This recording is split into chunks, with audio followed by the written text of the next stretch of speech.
Namaste and good afternoon. Welcome to the Recover series presented by Apollo Hospitals. Dr. Srinidhi Chidambaram here. The Recover series brings to you twice a week the latest and updated information and best practices for those who have had COVID-19 so that they can recover as quickly as possible. After recovering from COVID-19, many people have been saying that they've been trying to catch up on work or exercise at their pre-COVID pace. However, they soon realize that they're unable to do so because they're getting tired a little too easily, and they do have sometimes even prolonged symptoms of body pain or breathlessness or loss of appetite and so on. But these symptoms usually go away eventually. But there are some symptoms that should be monitored carefully, and that should be a signal for the post-COVID patient to seek immediate medical help. This can be many things. It can be unusual chest pain or dizziness or sudden weakness on one side of the face or body, and also symptoms of post-COVID infections. And one such is the post-COVID fungal infections that we have all been hearing so much about. But it is very important to recognize these symptoms so that they can be diagnosed and treated early. Many of these fungi that are supposed to cause these post-COVID fungal infections are actually found all around us. They're there in the soil, in the air, in plants, in manure, and sometimes they even are there in the mucous membrane and inside the nose of normal healthy people. But they don't affect people with normal immune systems. But in the post-COVID and other immunosuppressed or compromised scenarios, they do affect the sinuses or the brain or the lungs, and if not caught early, can even be life-threatening. So it is very important to know all about the post-COVID fungal infections and what precautions and preventive measures that we can take to avoid them. To discuss this and enlighten us, I am very happy to welcome Dr. C. Venkata Karthikeyan from Apollo Hospitals, Chennai. He's the ENT head and neck and skull base surgeon, the clinical lead in robotic head and neck cancer surgery at both the Apollo Main and Children's Hospital and also at the Apollo Proton Cancer Hospital at Chennai. Dr. Venkata Karthikeyan has had over 22 years of experience, and he has done his fellowship in uro-otology, cochlear implant, and skull-base surgery in the US, training in the transoral laser surgery in UK, and transoral robotic surgery in the US, and has also performed the first ever daycare robotic thyroidectomy. He's also performed the nation's first pediatric transoral robotic surgery, robotic parotidectomy, parapharyngeal tumor surgery, robotic palatal tumor surgery, robotic single-stage multi-level obstructive sleep apnea surgery, and is a pioneer in modified robotic supraglottic laryngectomy and robotic oropharyngeal dissection. He has also won several awards like the Professional Excellence Award in 2019 from Apollo Hospitals, and is the first ENT surgeon from India under the International Fellowship Program to receive the Advanced Fellowship in Uro-otology and Skull-Base Surgery from the University of Miami. Welcome, Dr. Venkata Karthikeyan.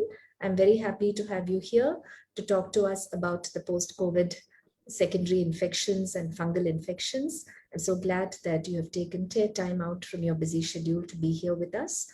Over to you now. Please give us a broad overview on the post-COVID infections, especially the fungal, and then we'll take up some questions. Thank you for the kind introduction, ma'am. Thank you for providing me the opportunity to talk about this invasive fungal infection, which happens to people who are suffering from COVID illness or recovering out of the COVID illness. This black fungus is actually a misnomer. The name is mucormycosis, which is an opportunistic fungal infection. As you rightly said, this fungus is ubiquitous. It's everywhere in the soil, in decayed vegetables, fruits, and dusty environment. It's everywhere. The spores we inhale all the time. As long as the immunity is good, we don't have this dangerous infection. Whenever the immunity is compromised because of various reasons, most importantly, the diabetes mellitus with uncontrolled blood sugar, and a COVID altered immunity. People who are having COVID infection, they have this immune deficiency happening during the illness and during the recovery. And people who are on steroids, especially on high dose steroid for a longer duration, they are the susceptible candidates for this dangerous fungal infection called mucormycosis, also known as black fungus. This is the unholy trinity of COVID, diabetes mellitus, and steroids is a predisposing factor for this fungal infection. When the immunity is compromised, especially in the nose and paranasal sinuses, the spores, which can be normally present, and they act like a saprophytic fungus, become an invasive fungus when the immunity is altered. They start affecting the mucous membrane lining of the nose and sinuses. From there, it goes to the orbit. For example, the maxillary sinus lies just below the orbit. So when the fungal spore forms the hyphae and then forms the mycelium, which is a network of fungus, involves the maxillary sinus lining, it goes and starts eroding the roof of the sinus, which is the floor of the eye. So from the sinus, it goes to the eye. And when it involves the eyes, it can also, the rear door of the eye is the entry to the intracranial compartment, which is the brain.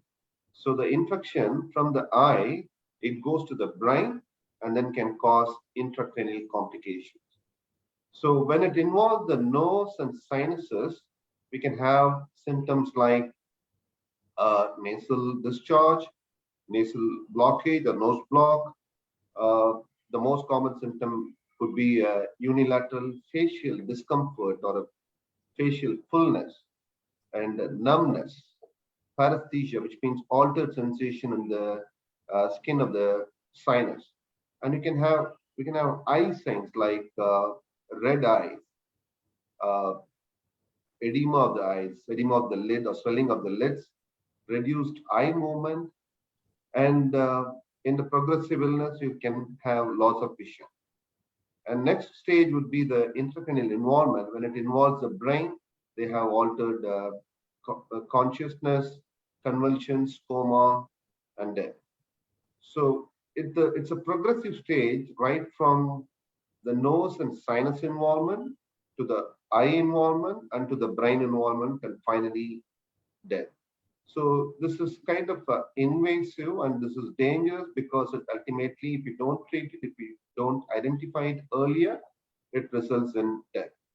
So that's why we need to diagnose this illness very early when it is actually involving the nose and sinuses.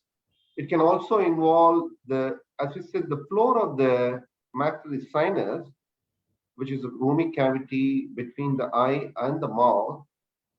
When it involves the floor, it can also involve the teeth.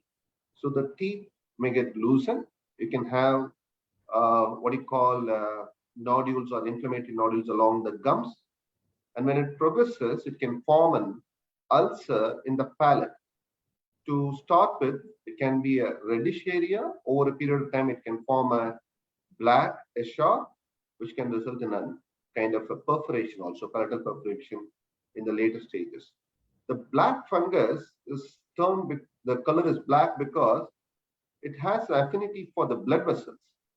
When it involves the blood vessels, it causes thrombosis or blockage or occlusion of the blood vessel, which with reduced oxygen supply, the tissues die and necrose.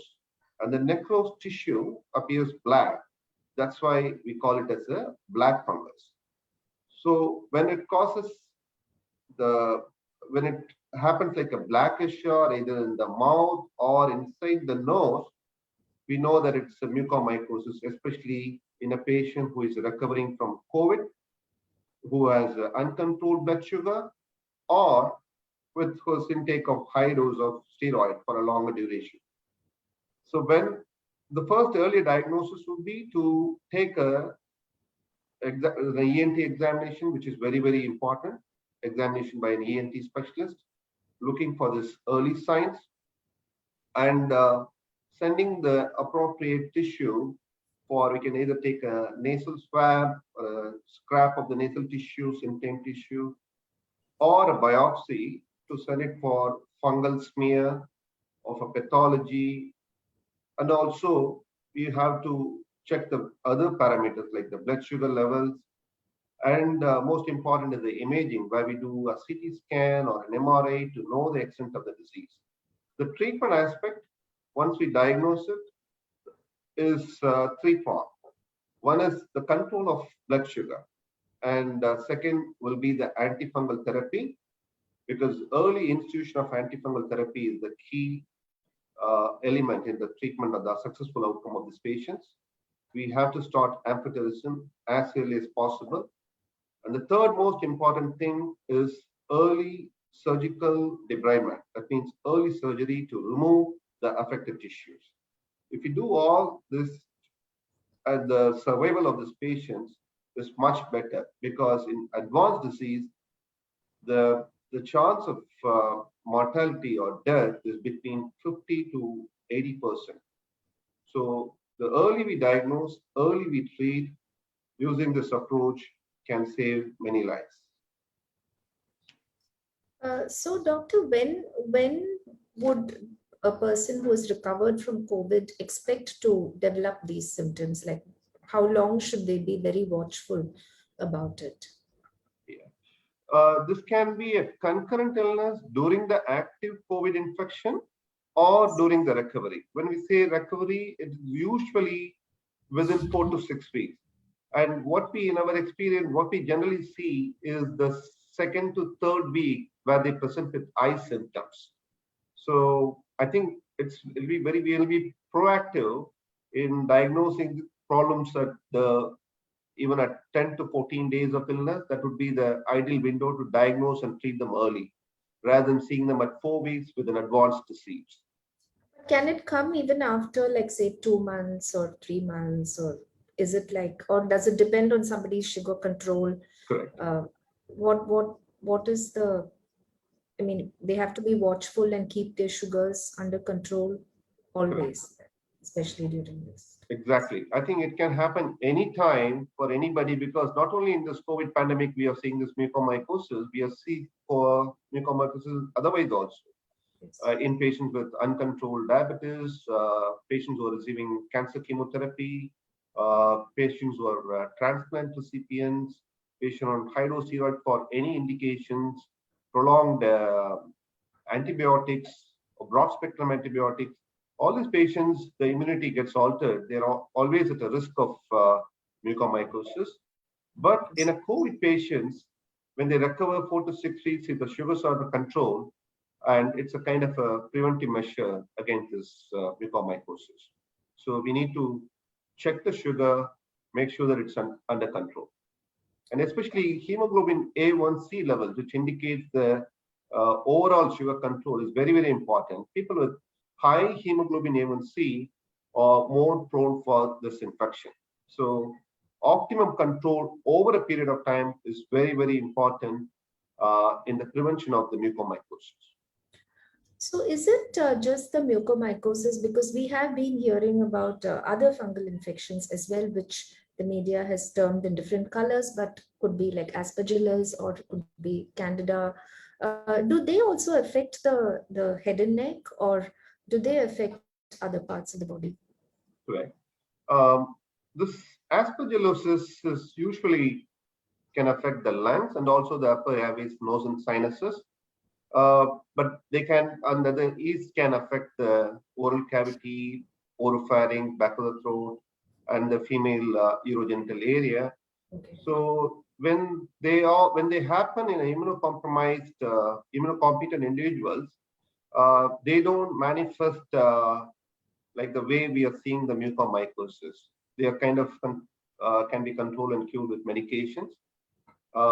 In lungs, it can happen. The aspergillosis can happen in patients suffering from bronchial asthma, cystic fibrosis, sarcoidosis, those conditions they can present with aspergillosis. In the sinuses, it can present like a chronic allergic fungal sinusitis, which we commonly operate as an ENT specialist, or as a fungal ball within the sinuses. We do treat them. But this category of mucormycosis or sometimes invasive aspergillosis also can cause a dangerous and progressive fungal infection affecting the nose sinuses, leading on to the eye and brain complication. This is a new scenario happening during this COVID. And as I said, proper control, taking prevention for all these risk factors I mentioned is the key for a better outcome. Is this fungal, are these fungal infections, I mean, are they contagious from one person to the other, or is it only from the environment? The black fungus or the mucormycosis, it cannot be transmitted from one person to other. It's a myth. But as I said, the spores are everywhere. Everyone inhales it. But when the immunity is less altered by COVID or the diabetes, and with high steroid, they are susceptible to get this infection. The spores becomes hyphae, mycelium, and then start invading the structures. But when we as a preventive measure, it's always better to have a good environment surrounding us, and always to wear a mask, even if the environment is not good. Prevent the fungal spores to go inside the nose and sinuses. So as I said, the unholy trinity favors the fungus to grow. This is a fertile soil for the fungus to grow. It's very difficult to control the entry of the fungus into our nose, but can always control the environment within the body to not to facilitate the fungal growth within the nose and sinuses. You spoke about the environment and the fungal spores being present everywhere. Is there some mechanism by which the environment can be controlled? As in, is there something that for example, in malaria we say that make sure that you're not, for example, in dengue they say that you keep your don't keep water stagnating everywhere. So is there something, because a lot of people say that the environment is all the decaying plants, or is there something that people can do, or it's just too prevalent for us to do much about it? A healthy environment is always helpful. I think we should focus on that, and especially at-risk people, as you said, diabetes, poorly controlled diabetes, they have to make sure the environment is very healthy around them. A clean environment, especially to avoid dusty environment and to avoid things which can be possible source of fungus. They need to avoid water contaminated areas, and also like and the wearing a mask itself, a good mask itself can prevent the fungal infection to grow. And to, as you said, the fungal spore can be from any spoiled vegetables, fruits. It's better to stay away from them. So all these precautions will be really helpful. And the most important thing is the air conditioners, and making the maintenance of the air conditioners very, very important to keep the filters clean. That is very, very important. Talking of filters, there was also a couple of media reports that we saw at the height of the talk about the mucormycosis, that this was because of improperly cleaned home oxygen concentrators or the use of industrial oxygen. Is there any truth to those stories that that is how the mucor was spreading to those people's nostrils and all that? Actually, there is no evidence to that, but as I said, a healthy environment with more hygienic practices will always be helpful.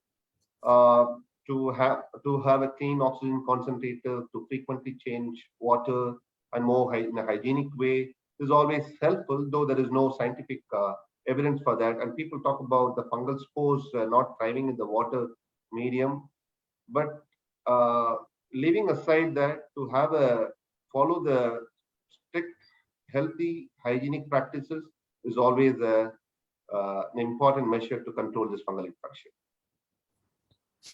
And is there any particular, like when we talk about black fungus, are there any vaccines to kind of avoid these, or is it just by your sugar control and the hygiene? So I think when I talk about the prevention of black fungus and vaccine against the COVID itself, corona itself will be very preventive, as I said. One of this, the reason we see a surge of mucormycosis in this pandemic, another main factor is the COVID, leaving aside diabetes, steroids, and other risk factors. Yes. There is definitely an evidence that post-COVID, these people are getting mucormycosis. So when we vaccinate ourselves against COVID, we are It's protecting also ourselves against the mucormycosis as well. absolutely.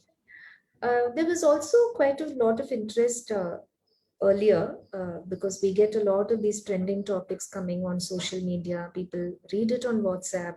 It was about the steaming and gargling and all that to prevent COVID. And there was also some talk that, regularly steaming would help also in eradicating the fungal spores, leading to a lot of people overdoing it, really, doing it the whole day and so on. So what would your advice be on that, Doctor? I think that would be a kind of myth when you say over steaming will prevent mucormycosis. In fact, when you overdo anything, it can injure the lining of the nose and sinuses, the mucous membrane, and we are making that it's like a trigger of damaging the mucous membrane. A healthy mucous membrane being damaged by the heat. We don't want that. Anything in optimal condition should be fine. I think we should not overdo that. And there is no scientific evidence for that too. Doctor, now we are getting a couple of questions from our Facebook Live feed.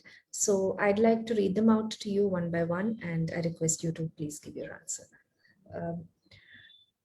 Yeah, the first one is, why are we seeing a surge in mucormycosis cases? But this is something that I also wanted to ask. For instance, in the first wave, we did not hear so much about it. So is there any particular reason, or is it because of any variation in the COVID virus itself that we are suddenly talking about fungal infections this time? Yeah, I think it's an interesting area to do a research, and people are coming out with studies. And the more we come to know about the virus and its mutants and the immune alteration it causes in the body, I think that's going to give the answer to this question. Yes, we saw a surge of mucormycosis in the second wave. We are not sure whether to ascertain this to a mutant of this COVID or a different form of COVID, or what immune changes happening at this point in time in the second wave as compared to the first wave will answer that question. This is about COVID itself. So there is a common question that are the vaccines effective against the new Delta Plus variant? Yeah, are the vaccines safe against effective? Any vaccine against COVID corona should act against this, should prevent mucormycosis. In general, I think we don't know about the immune changes happening within the local immunity, within the nose and paranasal sinuses in particular. The general precautions against COVID and the precaution we need, like a COVID safe precaution, what we take, and the vaccination will definitely prevent mucormycosis despite the variant. What is the yellow fungus? Is it dangerous? I think that there is always a confusion created with the colors. For example, they say black fungus, yellow fungus, white fungus, and now I saw this green fungus. It's actually it's a confusion, create more confusion and chaos, and especially in people who are already afraid about this dangerous infection. The black fungus, as I said, the one we need to really worry about in this COVID, which is mucormycosis. The yellow fungus infection, what we generally see is the candida, which can affect the oral cavity, mouth, and back of the throat. and also the female urogenital area, and also the skin. Sometimes it can be, it is in patients who are in ICUs on ventilators. A severe candidal infection, systemic candidal infection, can be a life-threatening. But that too, we generally see that not particularly in this COVID situation. Anybody who is immunocompromised, again with all the risk factors I mentioned, they can develop that. The white fungus, what you talk about, is the yellow fungus is when it's kind of when you see the secretions becomes yellow. It can be because of the secondary bacterial infection. As I said, the mucormycosis can involve the nose and sinuses. When it involves the nose and sinuses, there is an ulceration, there is slough, there can be secretion, there can be superadded secondary bacterial infection, which can form yellowish discharge, and they call it, and when they sent for tissue or for diagnosis to microbiology and pathology, they found the mucormycosis and they call it as a yellow fungus.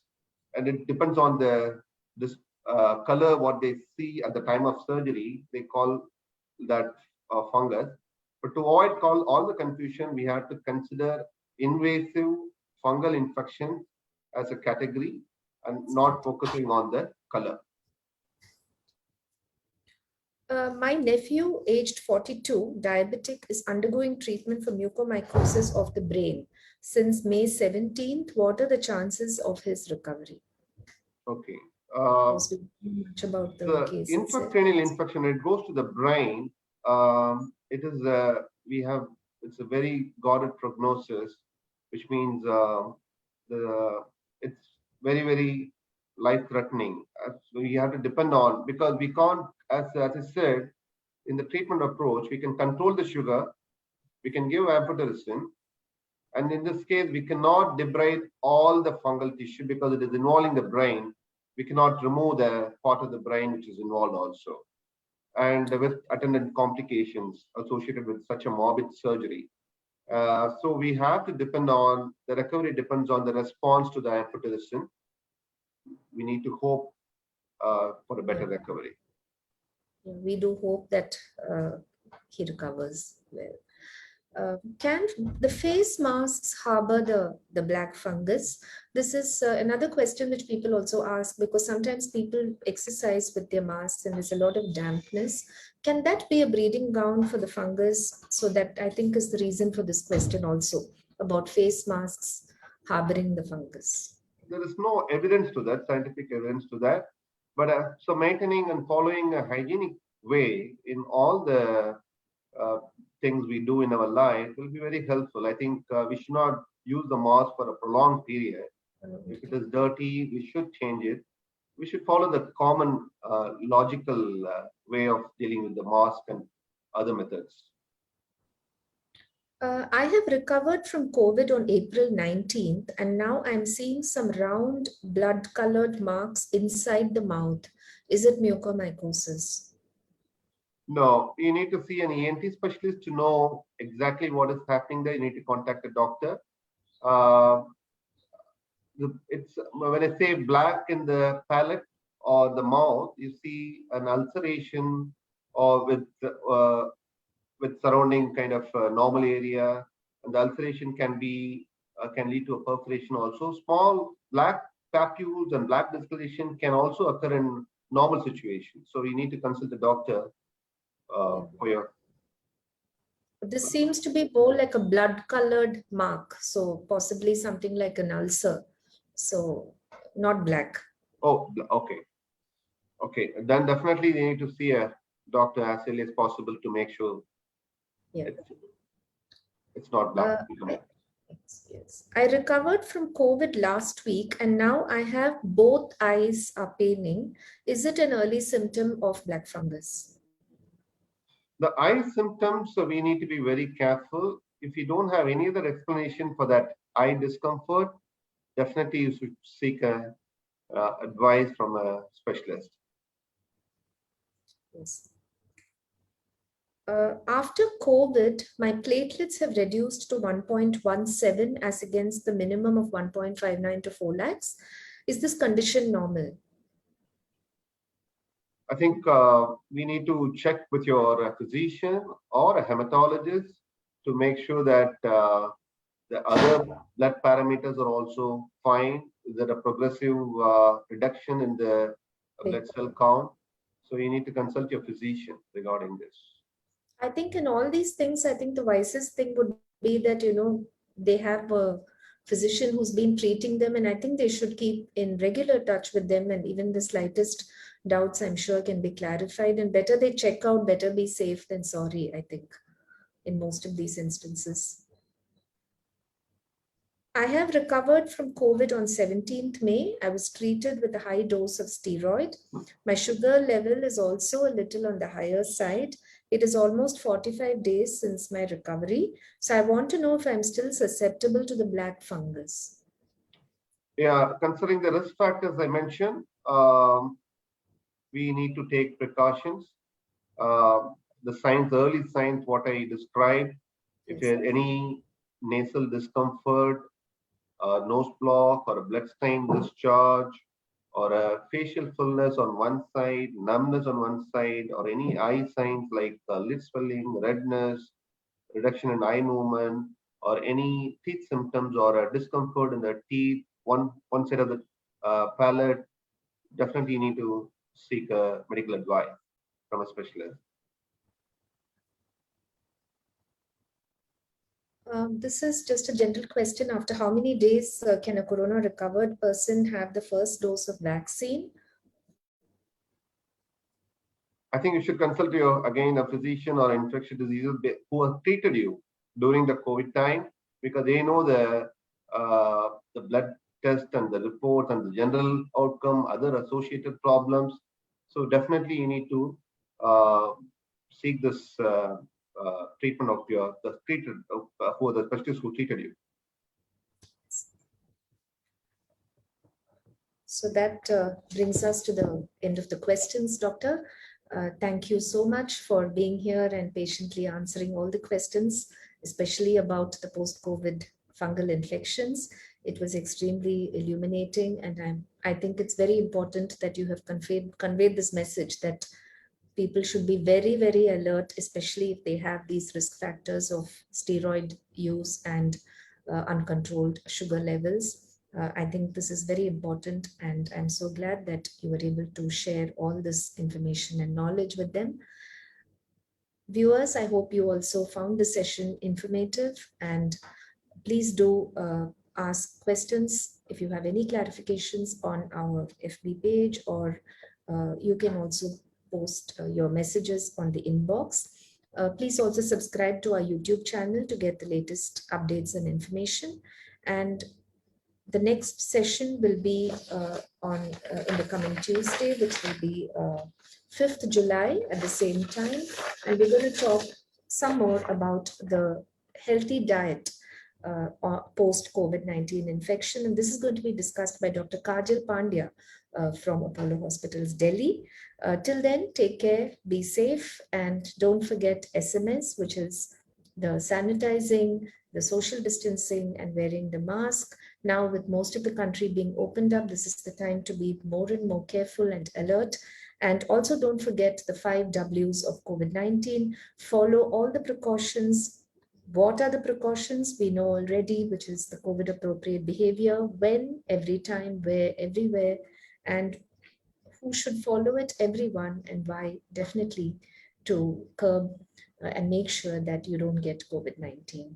Take care, be safe, and namaste.